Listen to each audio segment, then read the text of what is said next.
Halo guys, welcome back to our podcast. Ngerti hukum? Ngerti aja. Ngerti banget. Yoi, mantap. Gila. Hari ini kita podcast sering banget ya. Akhir-akhir ini kayaknya. Lagi semangat Pak, lagi semangat bikin konten kan. Biar nggak sia-sia di rumah, ya nggak sih? Produktif terus ya. Produktif. Oke. Jadi di podcast kali ini kita ada bahasan menarik nih, Vic. Apa tuh? Bahasannya tentang KKI. Cocok. Lagi rame banget Pak. Gitu rame. Di Instagram, di YouTube, di artikel-artikel gila. Gue cari emang lagi bagus sih. Maksudnya Parah. Trending banget. Trending sih. Ih, kacau. Dan gue mau kenalin juga kita kedatangan narasumber. Jadi nggak berdua aja nih. Oh, oke. Oke, jadi di sini podcast saya ini ada narasumber, yaitu penggiat inilah sosial media gitu. Oh, berarti update banget dong Jadi masalah update terus, media dong. Ya. Update terus ya. Jadi apapun yang sosial media lagi bahas, lalu hashtag situ ada orang ini. Dan langsung aja nih gue kenalin, namanya manggilnya kakak ya. Oke, kakak. Masih muda berarti ya? Masih muda banget. Nih, silakan Kak Mendy untuk say hello. Halo. Halo Kak Mendy. Halo. Gimana kabar nih Kak? Alhamdulillah baik. Di rumah terus berarti ya, nggak ngapa-ngapain ya? Oh iya, di rumah terus. Biar tetap sehat. Update terus. Update terus. Oke. Jadi untuk pertama kita mau bahas yang apa dulu nih ya kan? Karena gini, kita kan di sisi lain kita mau bahas ke agak sedikit mendalam gitu kan ke KKI-nya. Oke, kalau kemarin kita bahas komentarnya buat doang. KKI kan. Sekarang bahas KKI-nya nih. Tapi emang KKI ini jujur ya booming sih, maksudnya dengan tampilan yang memang berbeda gitu kan. Tapi dia booming, bikin orang tahu tentang dia gitu kan.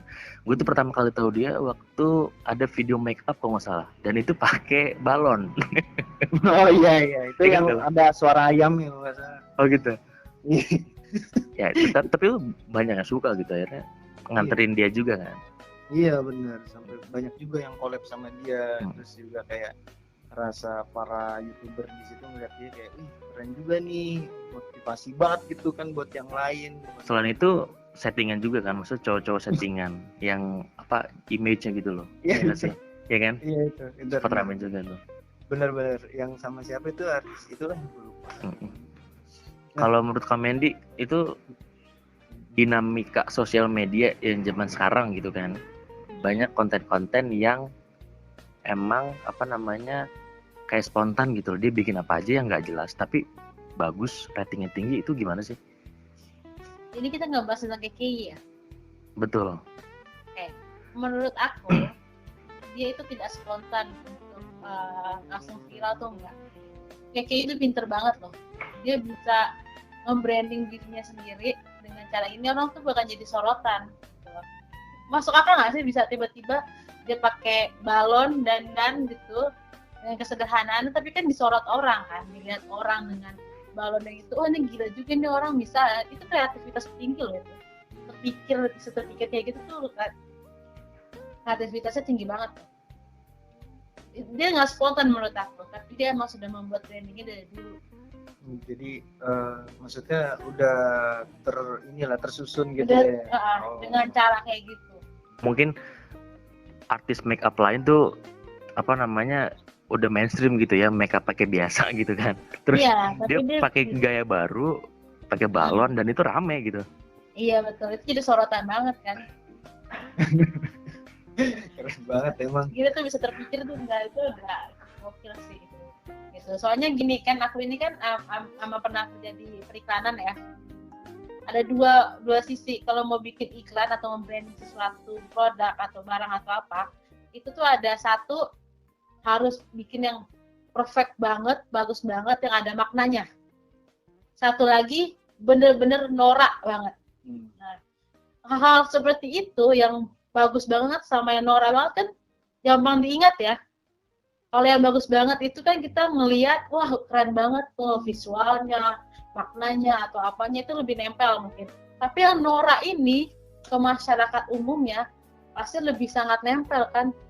Tiba-tiba yang dia pakai balon dandan kayak gitu kan. Kayak punya ciri khas Punya tersendiri. ciri sendiri, gitu. oh nih, oh gila nih gitu. Itu nempel loh. Betul. Jadi gampang diinget nih. Kayak lu juga kan keinget banget nih sampai sekarang. Mereka pakai balon. Nempel kan sampai sekarang. Dan menurut aku ya, yang kan pada kolaps nih youtuber nih kan ya. Nah itu menurut aku bukan kesempatan untuk menaikkan si youtuber punya rating itu apa YouTube-nya sendiri gitu loh. Dengan menggunakan KK itu, dia tuh sudah masuk alat tau sebenarnya. Menarik nih. Ya kan, bener kan? Menarik nih. Alat loh dia termasuk. Alat. Berarti kalau misalkan alat dia dikendalikan begitu. Bukan dikendalikan, tapi dia tuh youtuber itu saling apa sih, dengan ada KK ini lagi booming nih kan.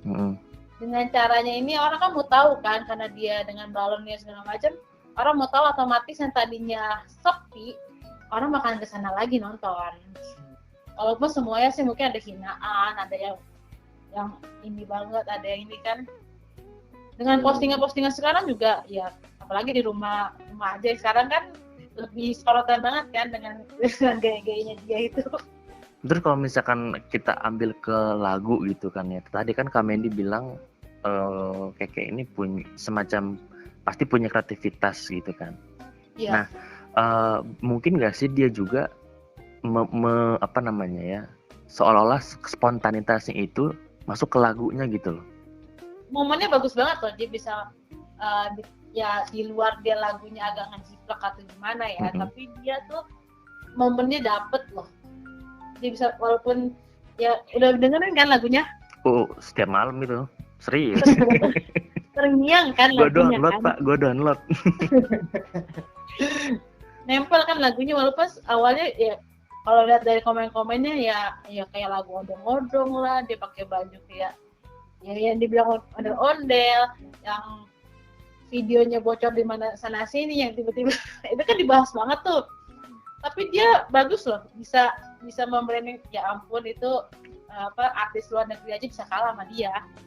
Ya nggak sih, dia nomor 1 sekarang masuk ke ranking nomor 2, yang tadi seperti take down tentunya ada lagi gitu kan. Kalau lu Noy gimana ngelihatnya Noy? Maksudnya lu kan kemarin bilang juga tuh kalau lu dulu sempat apa namanya gibahin orang, ngeliat komentar-komentar gitu. Lu ikut komentar nggak tuh di YouTube-nya kayak gini? Alhamdulillah, gue nggak komentar apa-apa. Cuma DM aja.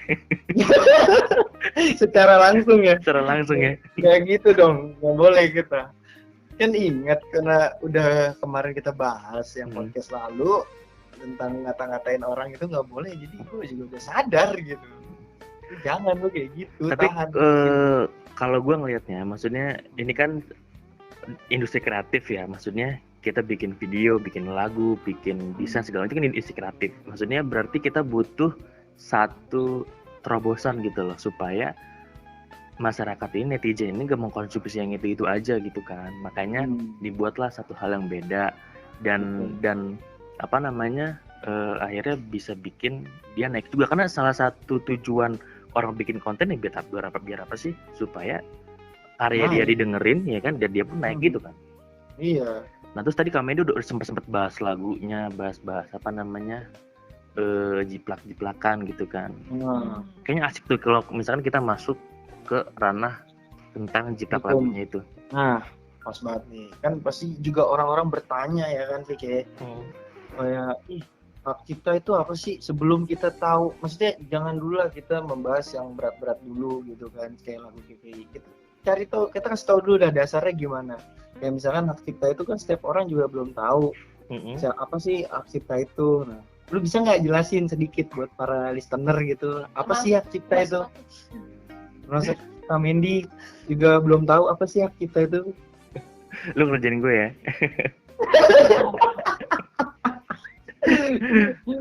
Gue balikin tuh, gue balikin. Ingat backstage Pak, ingat backstage. Jadi gue dapat artikel bagus banget nih, ya kan. Ini judulnya itu lagu kayak bukan boneka melanggar hak cipta gitu. Jadi dia kayak nanya gitu judulnya kan. Ditulis oleh Heri Arianto SHMH. Dia ini advokat kekayaan intelektual. Jadi memang concern ke haki gitu kan, termasuk hak cipta. Ini dipublikasikan di indonesiainsight.id pada 8 Juni 2020. Yes, baru banget ya. Baru banget, jadi memang anget banget kan artikel ini dibikin gitu. Nah, dia bilang kalau haki ini atau misalkan hak cipta, kan hak ini kan ada bisa banyak kan. Salah satunya hak cipta gitu. Itu diatur di Undang-Undang Nomor 28 Tahun 2014. Nah, dia bilang di sini bahwa hak cipta itu berbeda dengan hak merek gitu kan. Karena hak cipta ini memang fokus melindungi karya-karya yang berbentuk apa ya, seni gitu loh. Iya. Kayak buku, fotografi. Jadi memang yang apa namanya dihasilkan dari apa namanya kekreatifan seseorang gitu. Iya. Nah, terus dia bilang juga di sini kalau hak cipta ini sifatnya deklaratif, Pak. Jadi siapapun orang yang paling pertama mengumumkan ciptaannya, entah itu lagu atau apapun misalkan. Sekarang kita bahas lagu. Berarti siapapun orang yang merekam itu, yang menyanyikan itu, yang paling awal dia udah otomatis mendapatkan hak cipta. Kayak gue, lu tahu kan gue punya lagu, tau gak lu? Iya, tahu. Sombong banget lu. Kasih tau Kamendi dong biar dengerin. Ya, nanti lu kasih linknya aja. Bisa nyanyi. Bukan dia nyanyi. Lagu dia punya lagu nyanyi sama orang. Oh, oke. Iya, jadi memang lagu itu di pasal apa namanya di pasal 40 Undang-Undang Hak Cipta itu termasuk ciptaan yang dilindungi. Nah, makanya setiap orang yang kemudian apa namanya bikin lagu yang sama kayak kita itu bisa dikatakan melanggar hak cipta. Cuma ada syarat-syarat tertentu. Apa tuh? Sebelum masuk ke sana, gue jelasin dulu apa namanya tentang hak cipta ini ya, apa namanya di dalam artikel ini. Jadi hak cipta itu ada dibagi menjadi dua, ada hak moral dan hak ekonomi. Hak moral ini seperti ya nama lu dicantumin di apa namanya di karya lo gitu kan, bisa cantumin, kemudian juga ya intinya melekat secara utuh di diri lo gitu. Nah, hak ekonomi ini berarti lu berhak menggandakan, kemudian merubah suatu ciptaan, pengambilan, penggunaan, artinya lu berhak menggunakan ciptaan lo untuk kegiatan-kegiatan yang sifatnya apa namanya ekonomis, kayak buka konser gitu kan, segala macam. Yang menguntungkan gitu ya. Yang menguntungkan gitu kan. Nah, terus di pasal 44 itu dibilang bahwa gue bacain aja biar jelas ya. Iya, boleh. Di pasal 44 dibilang penggunaan, pengambilan, penggandaan dan atau pengubahan ciptaan atau produk hak terkait secara seluruh atau sebagian yang substansial tidak dianggap pelanggaran hak cipta jika dilakukan salah satunya kegiatan yang tidak dipungut biaya. Artinya kegiatan itu tidak dikhususkan untuk komersil. Tapi kalau misalkan itu dikomersilkan, itu kena pelanggaran hak cipta gitu. Nah, yang paling yang paling krusial di pasal ini itu ada kata-kata secara keseluruhan atau sebagian yang substansial gitu kan. Setelah gue cari di penjelasan pasal ini, yang substansial itu berarti bagian yang penting dan khas dari ciptaan itu sendiri. Nah, sekarang kita bahas lagunya KKI kan. Yang jadi sorotan kan lirik-lirik tentang Keke bukan boneka, ya nggak sih? Terus disandingin sama lagunya siapa? Rini Idol. Di situ kata-katanya aku bukan boneka, ya kan? Kalau dilihat dari penjelasan pasal ini kan yang menjadi ciri khas dari ciptaan itu, gitu kan? Nah, aku bukan boneka ini sebelumnya udah menjadi ciri khas di lagunya aku bukan bonekanya Rini gitu kan. Terus ada juga di lagunya apa namanya Keke bukan boneka gitu. Maka menurut artikel ini secara unsur terpenuhi. Betul. Cuma dibutuhkan kepastian hukum, artinya butuh diuji di pengadilan bahwa ini melanggar atau tidak gitu loh. Ini menciptakan atau tidak, itu yang penting. Jadi jangan dulu kita apa namanya mengvonis kalau lagunya ini jiplakan gitu. Betul. Itu yang gue dapat dari artikel ini. Oh, oke. Jadi karena ini juga kan tadi kan ngebahas tentang apa namanya masalah khas ya, ciri khas. Gue juga baca di sosial media. Jadi si Rini Idol itu dia bikin status di IG-nya, bahwasannya dia bukan men-take down si video KK itu. Oh sempatnya sebelumnya sempat di take down videonya ya? Sempat di take down, terus di situ tertulis bahwasannya oleh si Rini Idol, tulisannya di situ judul lagunya sama si penyanyinya. Nah, para netizen ini menghujat si Rini. Dia langsung nge-DM si Rini bahwasannya dia bilang, "Oh, lu mengambil rezeki orang." Ya kan? Karena KKI trending lu begini-gini, pokoknya dihujat deh.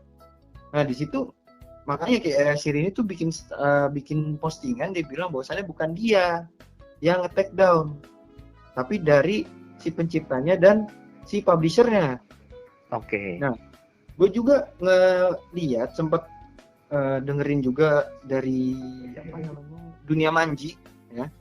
Dia bilang bahwasannya ya, si Keke ini salahnya pada saat dia buat lagu tidak ke publisher. Karena kalau pada saat dia ke publisher otomatis nanti bakalan di screening atau disaring dulu. Karena kan nggak mungkin lu nge-publish suatu karya yang ternyata udah ada karya sebelumnya. Kan sama aja kayak ya udah menjiplak terus lu dapat ruginya juga. Karya lu nggak bisa dipublish gitu kan. Nggak bisa dinikmatin banyak orang. Nah, di situ dibahas juga sama Bang Manji lah gue sebutnya. Terus habis itu Bang Manji juga bilang bahwasannya si Keke ini bisa untuk counter. Jadi pada saat di take down dia bisa counter balik dengan bawa bukti-bukti yang konkret gitu loh.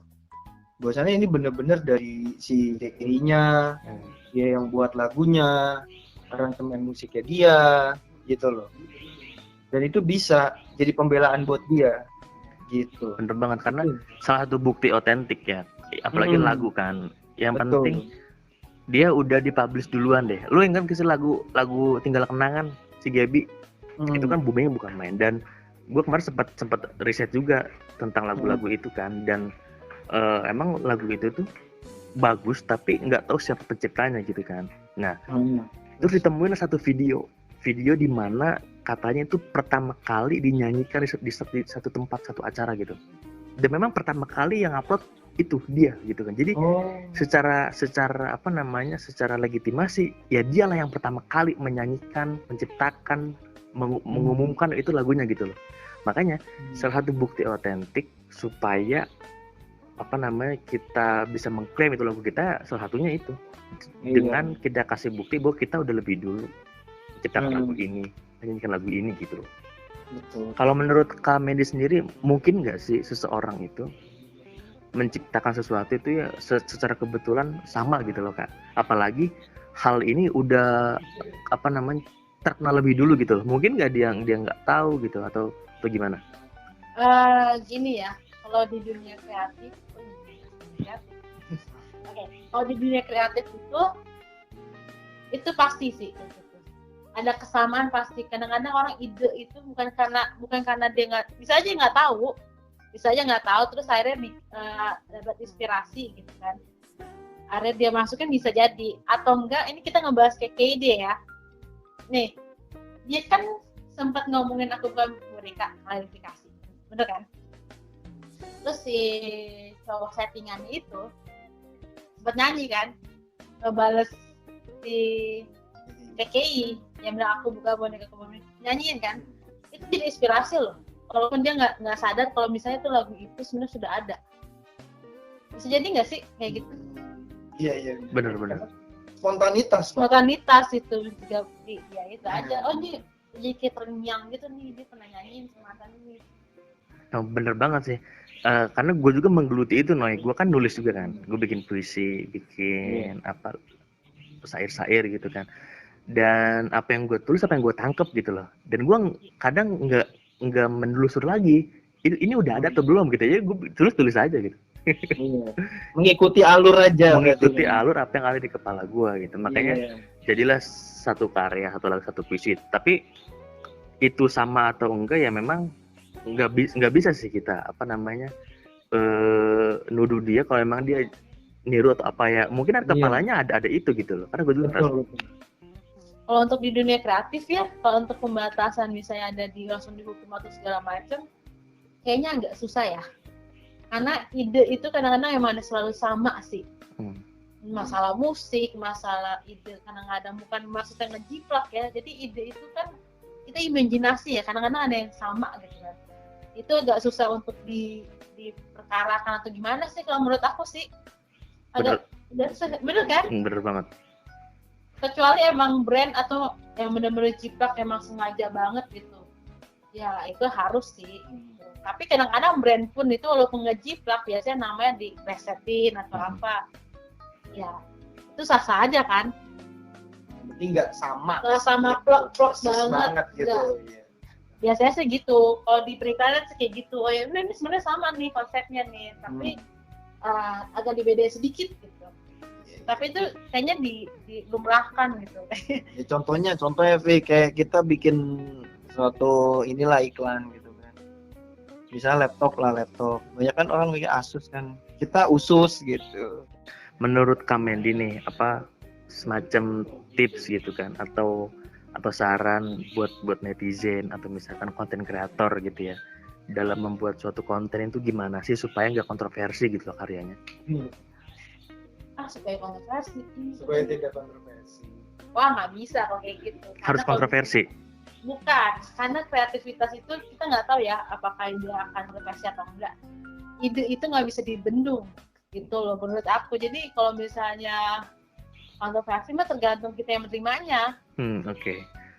Nggak bisa kalau untuk kreativitas selama dia tidak mengganggu atau tidak ya kayak kasus-kasusnya sebelumnya lah ya meresahkan masyarakat ya is okay, lanjut aja lah gitu. Kreativitas tuh nggak bisa dibendung menurut aku. Sepakat banget sih. Oke. Berarti kesimpulannya sesuai tadi yang artikel yang gue baca gitu kan, kita jangan dulu memvonis bahwa lagu ini ciptakan atau bukan sebelum kita uji dulu gitu loh. Kita uji di pengadilan atau di lembaga mana supaya jelas dan pasti gitu kan, jangan sampai videonya di take down gitu kan, lalu kemudian pas diuji ternyata enggak menjiplak, kan kasihan ya kan. Jadi jangan dulu memvonis sebelum ada satu kebenaran yang bisa dicari gitu dari kasus ini.